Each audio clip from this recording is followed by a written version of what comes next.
जय हिंद दोस्तों, the future coaching centre में आप सभी को स्वागत है।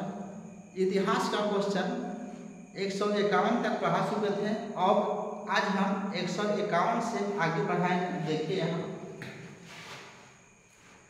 दिल्ली के सिंहासन पर बैठने वाला प्रथम भारतीय मुसलमान शासक कौन था?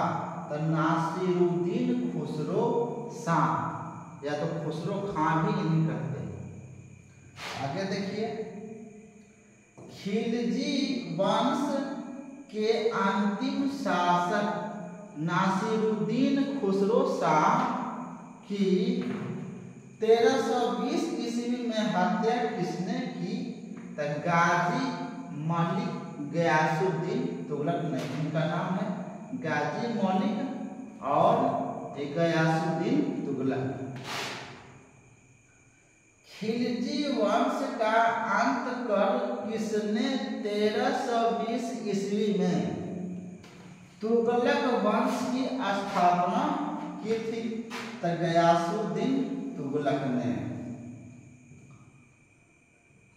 गयासुद्दीन तुगलक का वास्तविक नाम क्या था?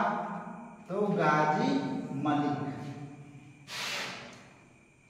गयासुद्दीन तुगलक ने कितनी बार मंगोलों के आक्रमणों को विफल किया था? तो 29 बार।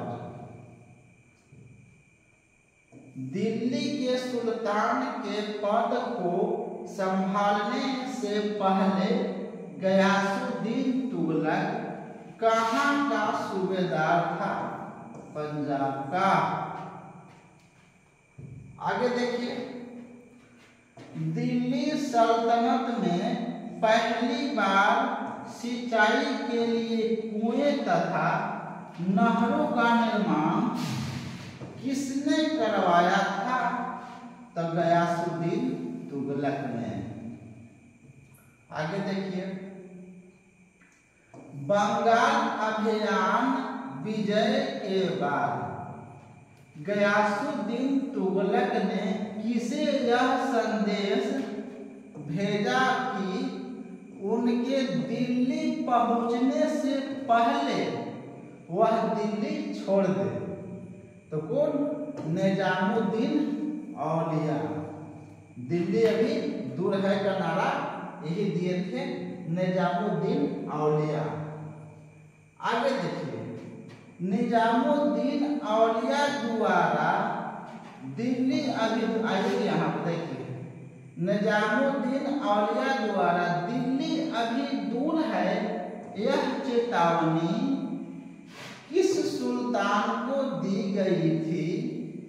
तो गयासुद्दीन तुगलक को चेतावनी दिया गया था कि दिल्ली अभी दूर है। आगे देखिए,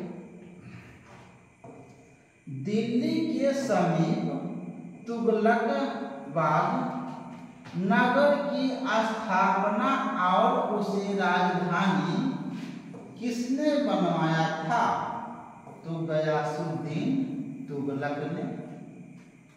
आगे देखिए, तुगलक वंश के किस सुल्तान की मृत्यु लकड़ी के महल गिरने पर हुई थी?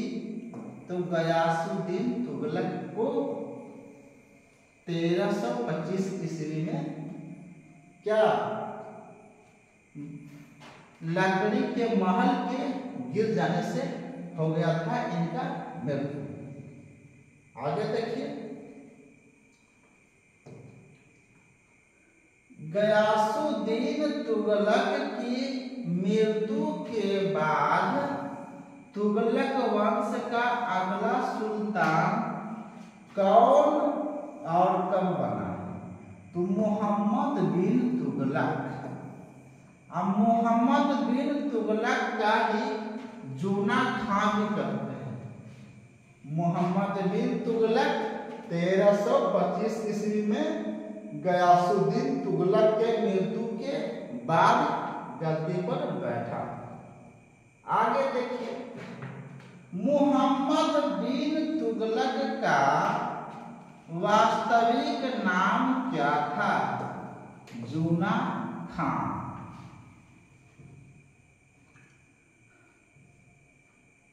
गयासुद्दीन तुगलक ने कौन सी उपाधि प्रदान कर मोहम्मद बिन तुगलक को अपना युवराज घोषित किया था?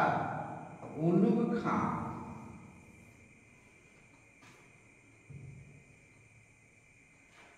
मध्यकालीन सभी सुल्तानों में सबसे शिक्षित और विद्वान सुल्तान कौन था? तो मोहम्मद बिन तुगलक सबसे ज्यादा शिक्षित सुल्तान था।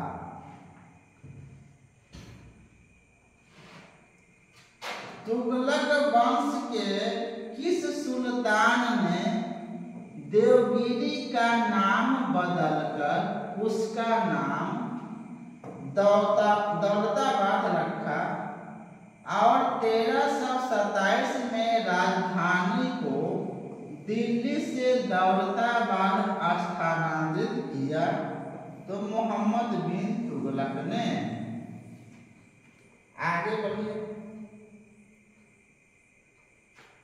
मोहम्मद बिन तुगलक ने पुनः राजधानी दौलताबाद से दिल्ली कब स्थानांतरित किया? 1335 ईस्वी में। 27 में दौलताबाद और क्या कर दिया? देवगिरी क्या था ना, उसके बाद में दौलताबाद दिया, फिर 35 में। अब देखिए, दिल्ली के किस सुल्तान को इतिहासकारों ने विरोधाभासों का मिश्रण बताया?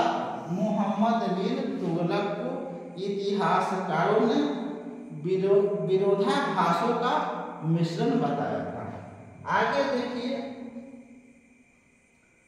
किस इतिहासकार ने मोहम्मद बिन तुगलक को पागल सुल्तान कहा था? तो जियाउद्दीन बर्नी ने मोहम्मद बिन तुगलक को पागल सुल्तान बताया था या बोला था? जियाउद्दीन बर्नी ने। आगे देखिए, तुगलक राजवंश के किस सुल्तान ने चांदी के सिक्के के स्थान पर तांबे और पीतल के सिक्के चलाए थे? मोहम्मद बिन तुगलक ने। मोहम्मद बिन तुगलक ने किस देश का उदाहरण लेकर तांबे और पीतल के सिक्कों का प्रयोग कर टोकन मुद्रा बनवाई थी? चीन देश के।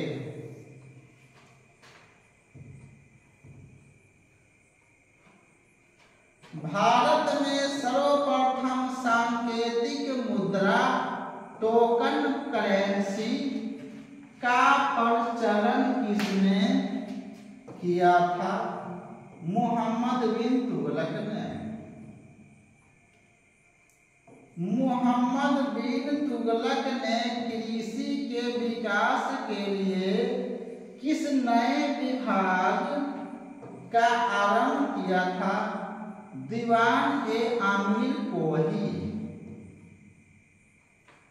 मोहम्मद बिन तुगलक ने किस अभियान के तहत मध्य एशिया के खुरासान राज्य पर कब्जा करने का विचार बनाया?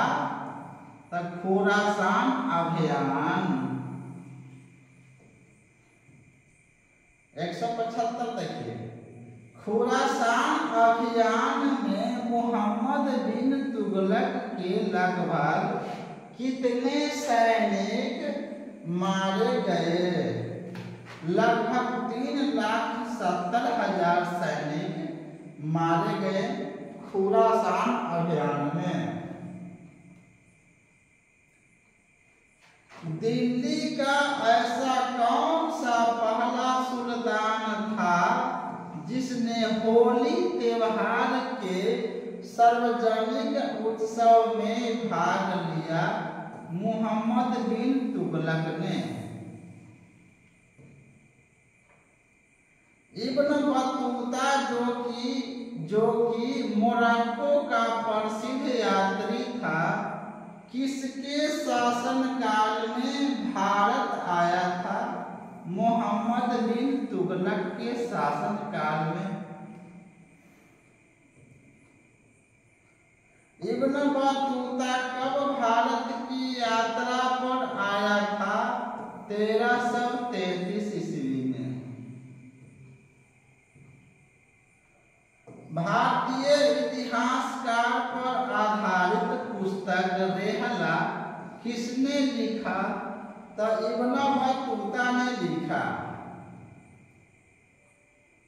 मोहम्मद बिन तुगलक ने इब्न बतूता को दिल्ली के किस पद पर नियुक्त किया था? तो काजी के पद पर। काजी मतलब क्या? जज के पद पर। मोहम्मद बिन तुगलक ने 1342 में किस व्यक्ति को चीन का राजदूत नियुक्त किया था? Ibn Battuta.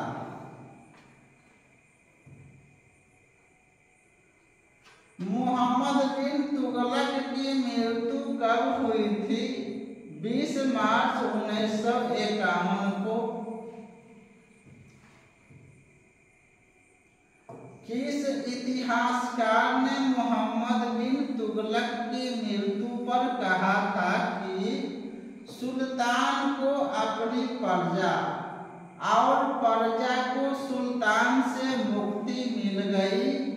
तब बदायूनी ने कहा था कि सुल्तान को प्रजा से और प्रजा को सुल्तान से मुक्ति मिल गया। ये बदायूनी ने कहा था। मोहम्मद बिन तुगलक की मृत्यु के बाद उसका कौन सा चचेरा भाई दिल्ली का अगला सुल्तान बना? फिरोज शाह तुगलक 1351 में। ब्राह्मणों पर जजिया कर लगाने वाला प्रथम सुल्तान कौन था? तो फिरोज शाह तुगलक। फिरोज शाह तुगलक ने अनाथ मुस्लिम महिलाओं, विधवा महिलाओं की सहायता के लिए किस विभाग की स्थापना किया था? दीवान-ए-खैरात।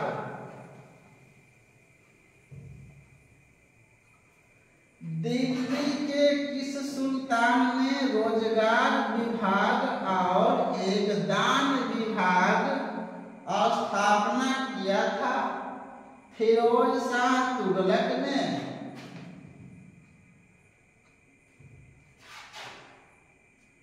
भारत में नहरों के सबसे बड़े जाल का निर्माण करने के लिए कौन सा तुगलक शासक प्रसिद्ध है? फिरोज शाह तुगलक। देखिए, हम एक ही बार पढ़ेंगे, बाकी आपको 1-2 बार रिपीट करके देख लेना है। मेरठ और टोपरा स्थित अशोक स्तंभों को दिल्ली किसने मंगवाया था? फिरोज शाह तुगलक ने। सर्वप्रथम लोक निर्माण विभाग की स्थापना किस सुल्तान ने किया था? फिरोज शाह तुगलक ने। हक-ए-सर्व मतलब सिंचाई कर लगाने वाला दिल्ली का प्रथम सुल्तान कौन था? फिरोज शाह तुगलक। नहर इन्होंने बनाया तो सिंचाई का दूसरा को कराएगा, यही कराएगा। इसका कर भी कौन लेगा? जो पानी का व्यवस्था करेगा। फिरोज शाह तुगलक ने कौन से 2 नए सिक्कों का प्रचलन किया था? आधा और 20। फारसी में लिखित आत्मकथा फुतूहत ए फिरोज शाही की रचना किसने किया था? फिरोज शाह तुगलक। दिल्ली सल्तनत के किस सुल्तान ने दरबार में सबसे अधिक दास थे? तो फिरोज शाह तुगलक। लगभग कितना दास? 1,80,000 दास था। मतलब सल्तनत काल के फिरोज शाह तुगलक के दरबार में सबसे ज्यादा दास। दासों की देखभाल हेतु फिरोज शाह तुगलक ने किस विभाग की स्थापना किया था? दीवाने बंदगाह। किस सुल्तान ने कुतुब मीनार की 5वीं मंजिल का निर्माण करवाया? फिरोज शाह तुगलक। फिरोज शाह हिसार, फतेहाबाद, जौनपुर, फिरोजपुर नामक नगरों का स्थापना किसने किया था? फिरोज शाह तुगलक ने। किस शहर को सिराजे हिंद के रूप में जाना जाता है? जौनपुर को। ज्वालामुखी मंदिर से किसने 1300 पुस्तकों को लूटा था? तो फिरोज शाह तुगलक ने।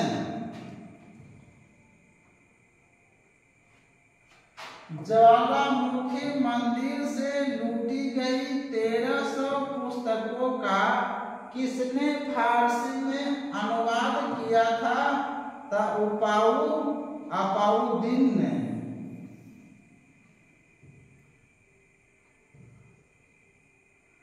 आर्थिक और प्रशासनिक सुधारों के कारण किसने सल्तनत काल का अकबर कहा जाता है? फिरोज शाह तुगलक। देखिए यहाँ फिरोज शाह तुगलक ने ज्वालामुखी मंदिर से 1300 पुस्तक को लूटा और लूट के अपाउद्दीन के द्वारा इन्होंने सभी को फारसी में अनुवाद करवाया और तोड़ ममोड़ के लिख करके क्या किया? वो सब सारे जो पुस्तक ओरिजिनल थे उन्हें जला दिया।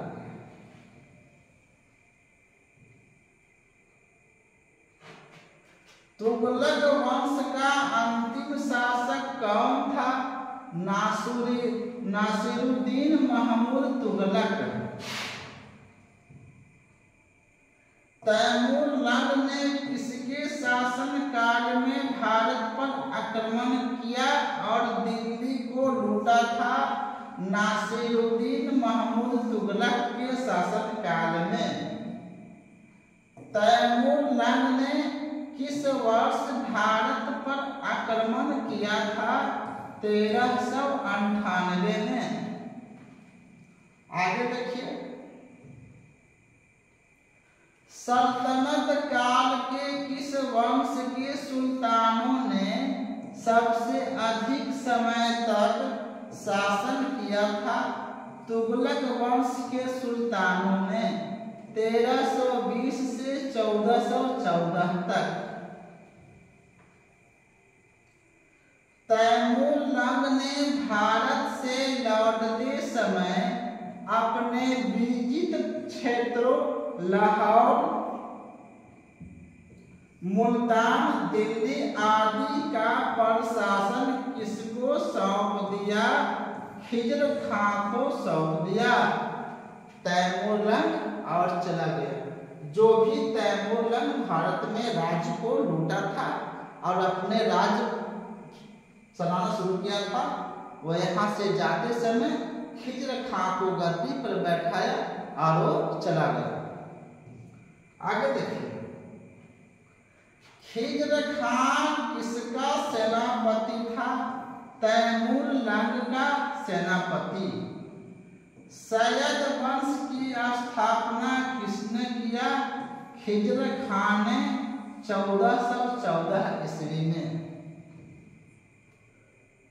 सल्तनत काल में शासन करने वाला एकमात्र शिया वंश कौन था?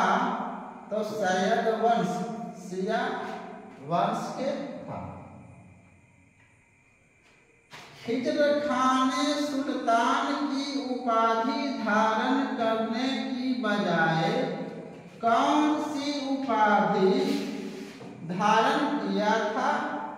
रैअत-ए-आला, यानी कि राज्य का प्रतिनिधि इसका अर्थ होता है। खिज्र खान की मृत्यु के बाद सैयद वंश का अगला शासक कौन बना था? तब मुबारक शाह। खिज्र खान के बाद गद्दी पर कौन बैठा? मुबारक शाह। प्रसिद्ध विद्वान याहिया बिन सरहिंदी किसके दरबार में रहते थे? तब मुबारक शाह। तारीख-ए-मुबारक शाही नामक पुस्तक की रचना किसने किया था? तो याहिया बिन सरहिंदी।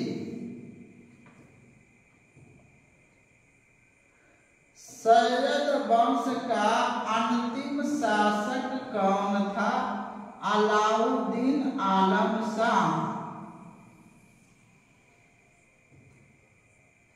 सैयद वंश के बाद किस वंश ने दिल्ली पर शासन किया? लोदी वंश। लोदी वंश की स्थापना किसने और कब किया था? बहलोल लोदी ने 1451 ईस्वी।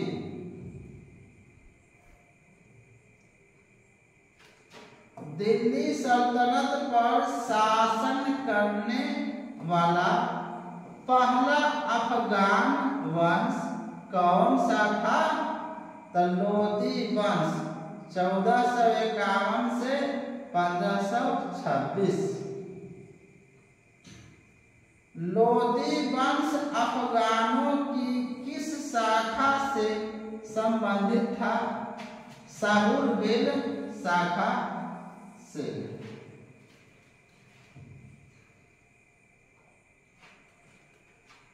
बहलोल लोदी के बाद अगला सुल्तान कौन बना था? निजाम खान। निजाम खान किस उपाधि को धारण करने के बाद दिल्ली के सिंहासन पर बैठा? सुल्तान सिकंदर शाह।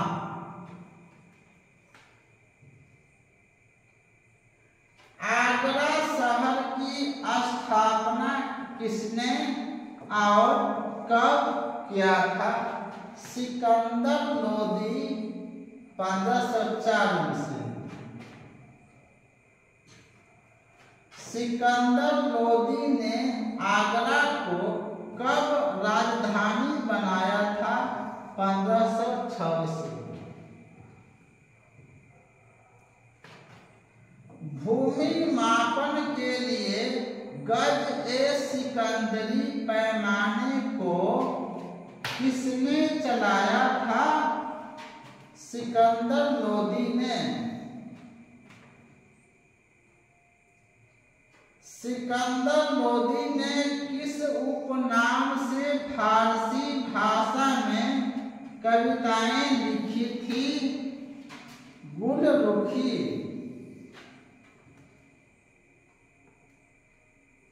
मुसलमानों को ताजिया निकालने और मुस्लिम महिलाओं को पीरों की मजारों पर जाने से किसने प्रतिबंध लगाया था? सिकंदर लोदी ने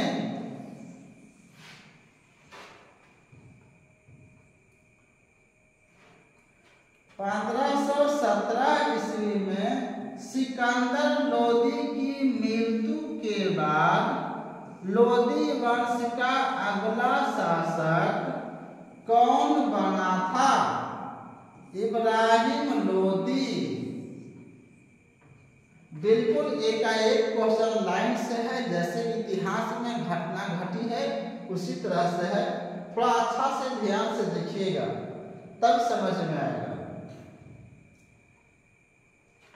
इब्राहिम लोदी और मेवाड़ के शासक राणा सांगा के बीच कौन सा युद्ध हुआ था? घाटोली का युद्ध।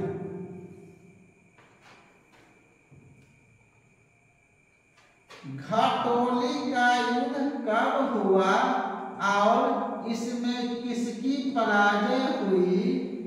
तो 1517 ईस्वी में इब्राहिम लोदी की पराजय हुई।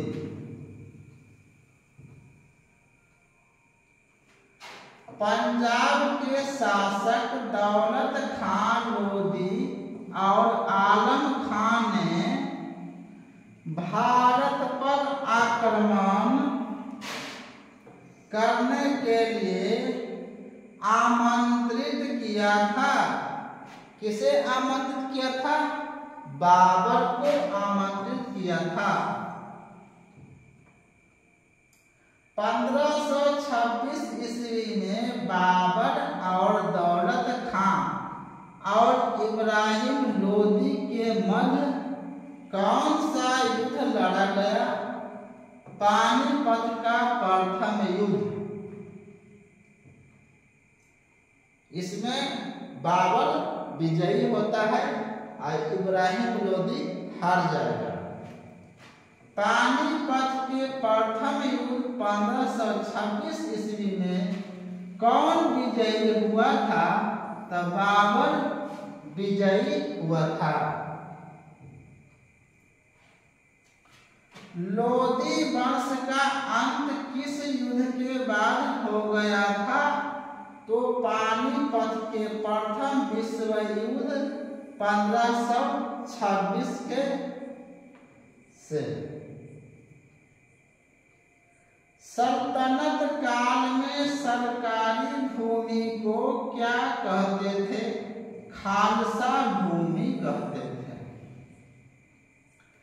इल्तुतमिश द्वारा शुरू की गई इक्ता प्रथा का अंत किसने किया था?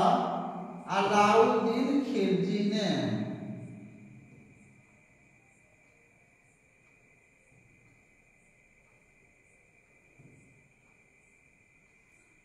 सल्तनत काल में कौन एकमात्र शासक था जिसने एक हिंदू रत्न सिंह को सिंध का राजस्व अधिकारी नियुक्त किया था? मोहम्मद बिन तुगलक ने।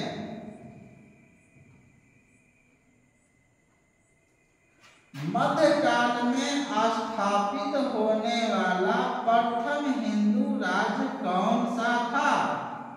विजयनगर साम्राज्य। विजयनगर साम्राज्य की स्थापना किसने किया था? हरिहर और बुक्का नामक दो भाइयों ने किया था।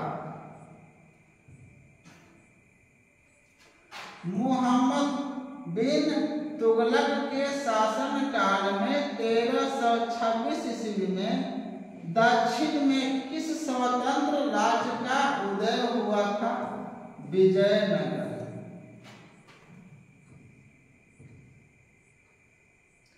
1326 ईस्वी में स्थापित विजयनगर साम्राज्य के संस्थापक हरिहर और बुक्का ने अपने राजवंश का क्या नाम रखा था? संगम राजवंश। विजयनगर की अस्थायी राजधानी कहाँ स्थापित की गई थी हम्पी में। हरिहर और बुक्का ने किसकी प्रेरणा से विजयनगर साम्राज्य की स्थापना किया था? विद्यारण्य के। विजयनगर साम्राज्य में कितने वंशों ने शासन किया था? 4 वंशों ने। 4 वंश, संगम, सालुक, तुलुक, आरविदु वंश। विजयनगर साम्राज्य पर शासन करने वाले संगम वंश का प्रथम शासक कौन था? हरिहर प्रथम। होयसल राज्य को विजयनगर साम्राज्य में किसने मिला लिया था? तो हरिहर प्रथम ने।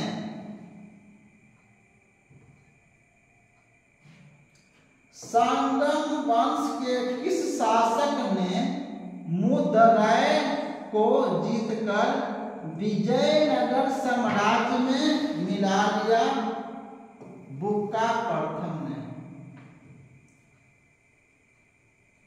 विजयनगर साम्राज्य की किस नदी के दक्षिण तट पर स्थित था? तुंगभद्रा नदी।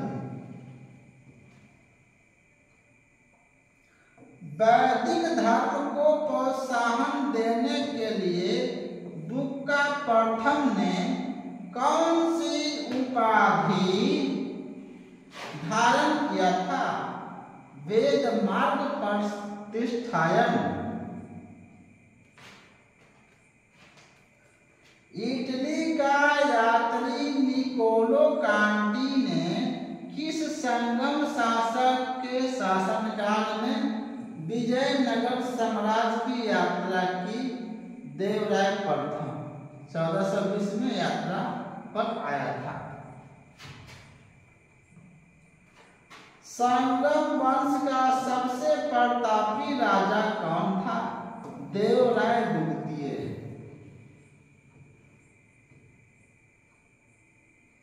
फारसी राजदूत अब्दुल रज्जाक किसके शासनकाल में विजयनगर आया? देवराय द्वितीय के शासनकाल में। एक अभिलेख में किसे हाथियों का शिकारी जगदेवकर कहा जा गया है? देवराय द्वितीय के। प्रसिद्ध तेलुगु कवि श्रीनाथ किसके दरबारी कवि थे? देवराय द्वितीय के। हरविलासम की रचना किस प्रसिद्ध तेलुगु कवि ने किया था? श्रीनाथ ने। कौन? श्रीनाथ। संगम वंश का अंतिम शासक कौन था? विरूपाक्ष द्वितीय।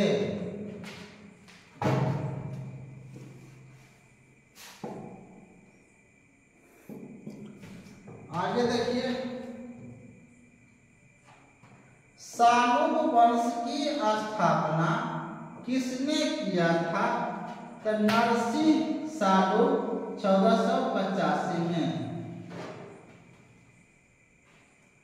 विजयनगर साम्राज्य में तुलु वंश की स्थापना किसने किया था? तो वीर नरसिंह ने। तुलु वंश का सबसे महान शासक कौन था? कृष्णदेवराय। कृष्णदेवराय तुलु वंश का कब से कब तक शासन रहा? 1509 से 1529। बाबर ने अपनी आत्मकथा बाबरनामा में किसे भारत का सर्वाधिक शक्तिशाली शासक बताया? कृष्णदेवराय को। तेलुगु साहित्य के 8 सर्वश्रेष्ठ कवि अष्टदिग्गज किस शासक के दरबार में रहते थे? कृष्णदेवराय। तेलुगु साहित्य का क्लासिक युग किस शासक के शासनकाल को कहा जाता है? कृष्णदेवराय। कृष्णदेवराय ने कौन कौन सी उपाधियां धारण की थी? आंध्र पितामह और आंध्र भोज एक कृष्णदेवराय की उपाधियां है।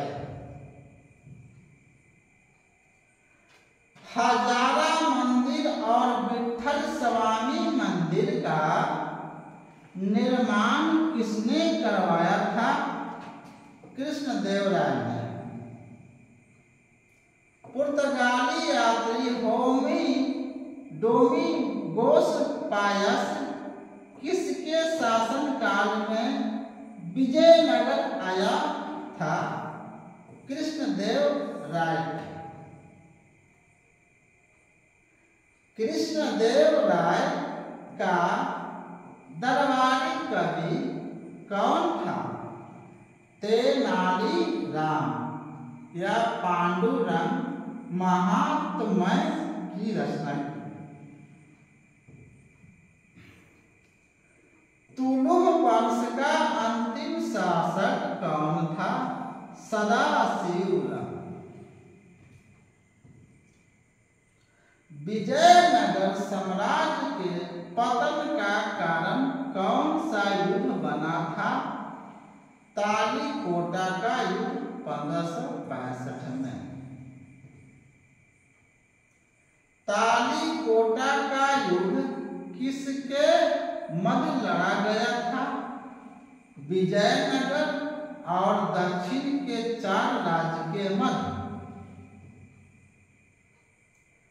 विजयनगर के विरुद्ध दक्षिण के 4 राज्यों के संगम 4 राज्यों के संयुक्त मोर्चे का नेतृत्व कौन कर रहा था?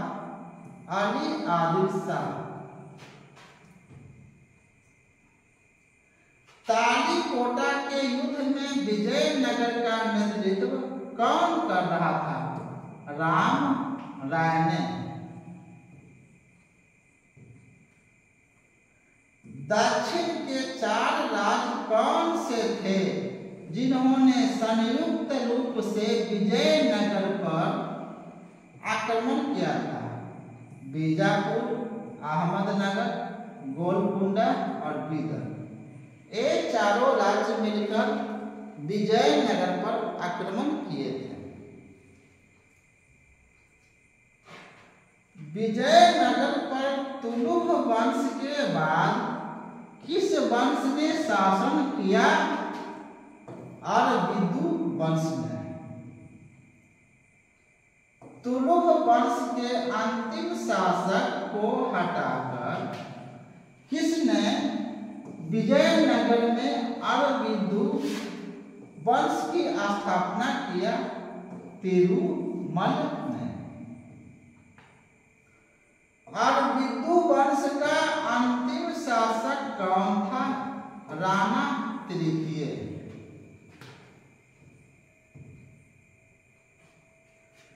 विजयनगर साम्राज्य में किस मुद्रा का प्रचलन था? पैगोडा। विजयनगर में मनुष्य के क्रय विक्रय को क्या कहा जाता था? वेश्यावृत्ति। सल्तनत काल के किस शासक के समय महाराष्ट्र में स्वतंत्र बहमनी राज्य की स्थापना की गई? मोहम्मद बिन तुगलक। सल्तनत काल क्या है? चलिए, बहमनी साम्राज्य की स्थापना किसने और कब की थी? हसनगंज, याद रखिएगा, हसनगंज 1347 ईस्वी में। हसनगंज किस नाम से बहमनी साम्राज्य के सिंहासन पर बैठा था? अलाउद्दीन हसन बहमन शाह, पूरा नाम इनका अलाउद्दीन हसन बहमन शाह। बहमनी राज्य की राजधानी क्या थी? गुलबर्ग। बहमनी राज्य की राजभाषा कौन सी थी? मराठी।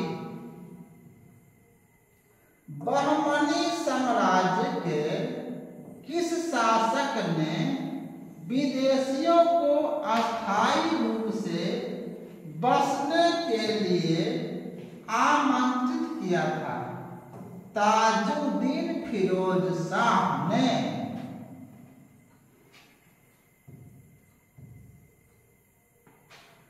बहमनी साम्राज्य के किस शासक ने अपनी राजधानी गुलबर्गा से हटाकर बीदर में स्थापित किया? शहाबुद्दीन अहमद प्रथम ने। बहमनी साम्राज्य में किसके काल में प्रसिद्ध ईरानी यात्री महमूद गमा आया था?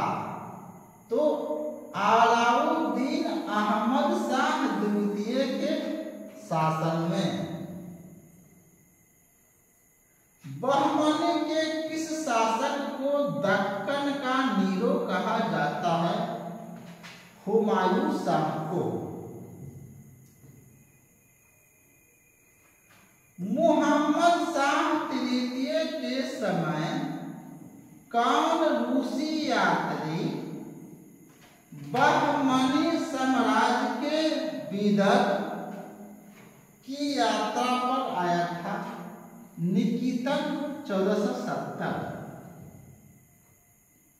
बहमनी साम्राज्य का अंतिम शासक कौन था? कलीमुल्ला। बहमनी का साम्राज्य का अंतिम शासक कलीमुल्ला। बहमनी राज्य की मुद्रा का नाम क्या था? खून।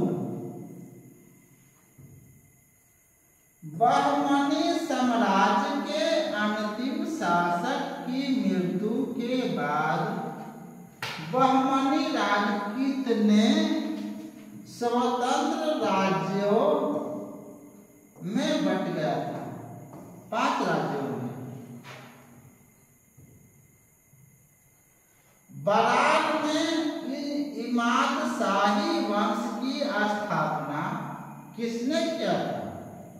फतेहुल्लाह इमाद शाह ने 1490 ईस्वी में।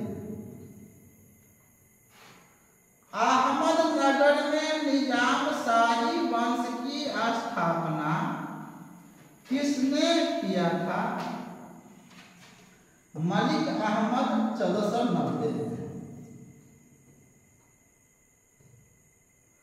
अहमदनगर को किस मुगल बादशाह ने मुगल साम्राज्य में मिला लिया? शाहजहां ने 1633 में। बीदर में बरीद शाही वंश की स्थापना किसने किया था? अमीर अली बरीद ने 1526 ईस्वी में। बीजापुर में आदिल शाही वंश की स्थापना किसने किया था? किसने की थी? तो यूसुफ आदिल शाह 1489 ईस्वी में। गोल गुंबज में बीजापुर कर्नाटक के किस शासक का मकबरा स्थित है? मोहम्मद आदिल शाह का।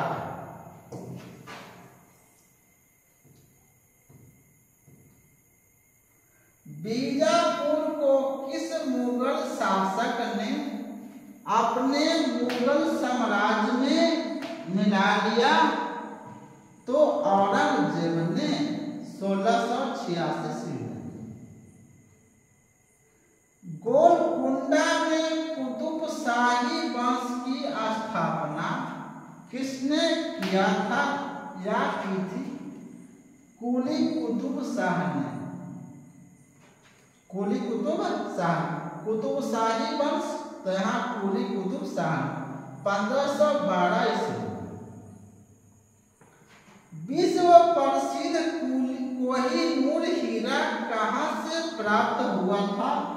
यही गोलकुंडा के खान से, कर्नाटक। चार मीनार हैदराबाद का निर्माण, चार मीनार जो हैदराबाद में है का निर्माण गोलकुंडा के किस शासक ने करवाया था? तो मोहम्मद कुली कुतुब शाह ने।